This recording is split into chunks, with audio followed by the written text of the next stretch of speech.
अगर आप आईपीओ के बारे में जानना चाहते हैं या आईपीओ में निवेश करना चाहते हैं तो इस वीडियो को लास्ट तक जरूर देखना। दोस्तों, आज की इस वीडियो में हम आईपीओ क्या होता है और बिगिनर्स को आईपीओ में इन्वेस्ट करना चाहिए या नहीं, इसके बारे में चर्चा करेंगे।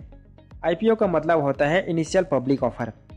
आईपीओ एक कंपनी के द्वारा लाया जाता है जिसमें कंपनी आईपीओ के जरिए स्टॉक मार्केट में शेयर्स के बदले लोगों से फंड इकट्ठा करती है और इस फंड को कंपनी का ओनर कंपनी के एक्सपांशंस और अदर खर्चों के लिए यूज करती है। आसान शब्दों में हम आईपीओ को कुछ इस प्रकार डिफाइन कर सकते हैं। कोई भी कंपनी जब पहली बार अपने शेयर्स को पब्लिक के लिए लेकर आती है तो उसे ही आईपीओ यानी इनिशियल पब्लिक ऑफर कहते हैं। कंपनी आईपीओ क्यों लाती है? पहला, जब कंपनी को बिजनेस एक्सपांशन के लिए फंड की जरूरत होती है या जब कंपनी शेयर्स बाजार में आना चाहती है ताकि शेयर बाजार में उतरने के बाद कंपनी के शेयर्स की खरीदी बिक्री हो सके, तब कंपनी अपना आईपीओ लॉन्च करती है। दूसरा, कभी कभी कंपनी अपने ऋण चुकाने के लिए आईपीओ लाती है। तीसरा, कंपनी अपने इन्वेस्टर्स को अमीर बनाने के लिए भी आईपीओ ला सकती है। क्या आपको आईपीओ में निवेश करना चाहिए या नहीं? इसका आंसर जानने के लिए हमें आईपीओ के फायदे और नुकसान को समझना होगा। बहुत सारे लोगों का सोचना है कि आईपीओ अमीर बनने का आसान तरीका है।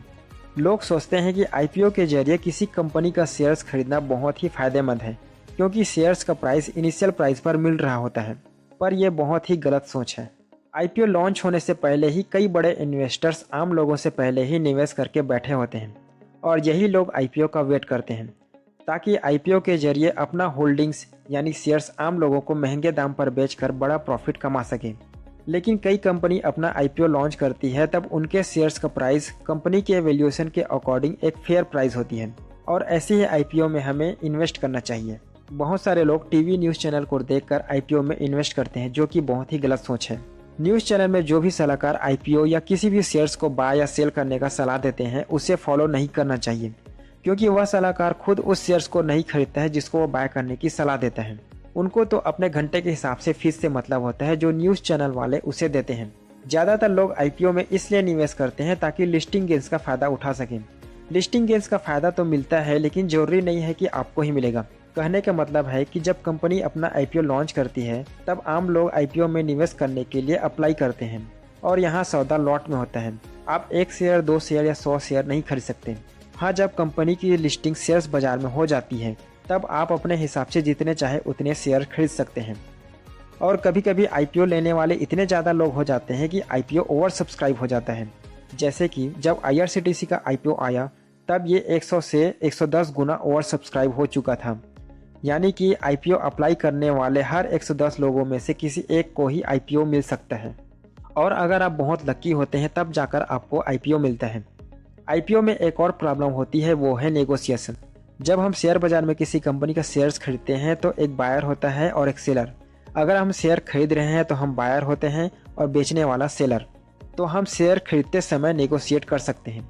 मान लो किसी कंपनी का प्राइस 500 रुपये प्रति शेयर है और हम 490 रुपये प्रति शेयर्स पर शेयर खरीदना चाहते हैं, तो कोई सेलर 490 रुपये पर बेचने को तैयार हो जाता है तो हमें हमारा शेयर्स मिल जाएगा। लेकिन जब आईपीओ के लिए अप्लाई करते हैं तब उसका प्राइस कंपनी का ओनर डिसाइड करता है।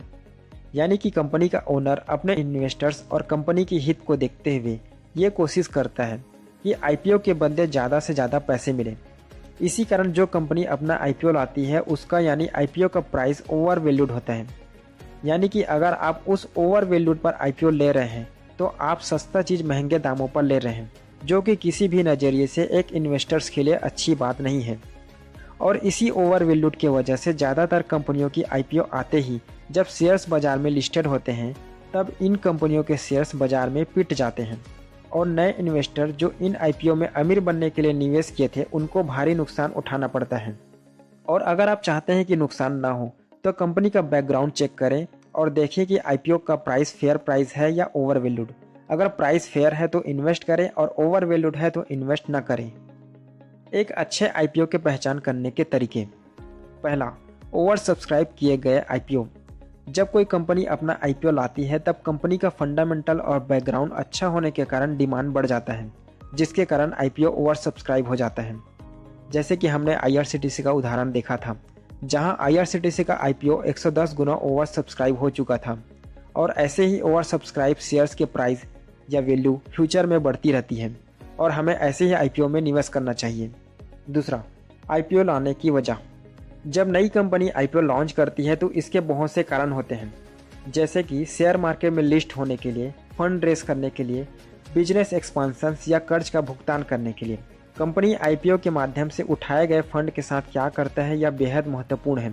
अगर कंपनी अपने बिजनेस को बढ़ाने या कर्ज का भुगतान करके अपने कार्य क्षमता को बढ़ाने के उद्देश्य से आईपीओ लॉन्च करती है, तब हमें ऐसे आईपीओ में निवेश करना चाहिए।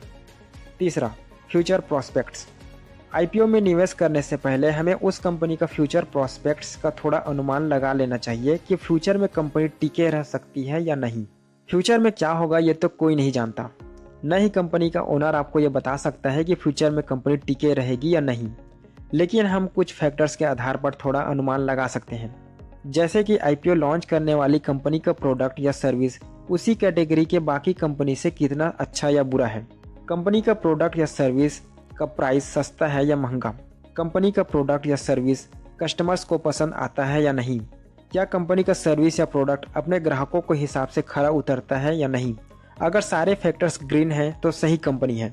इस प्रकार थोड़ा अनुमान लगाने से क्लियर हो जाता है कि हमें कौन से आईपीओ लेना चाहिए और कौन सा नहीं। दोस्तों, आज की वीडियो में बस इतना ही। अगर आपको ये जानकारी अच्छी लगी हो तो वीडियो को लाइक करना न भूलें। इसी तरह के और एजुकेशनल वीडियो देखने के लिए चैनल को सब्सक्राइब जरूर करें। मिलते हैं किसी और इंटरेस्टिंग वीडियो में, तब तक के लिए धन्यवाद। जय हिंद।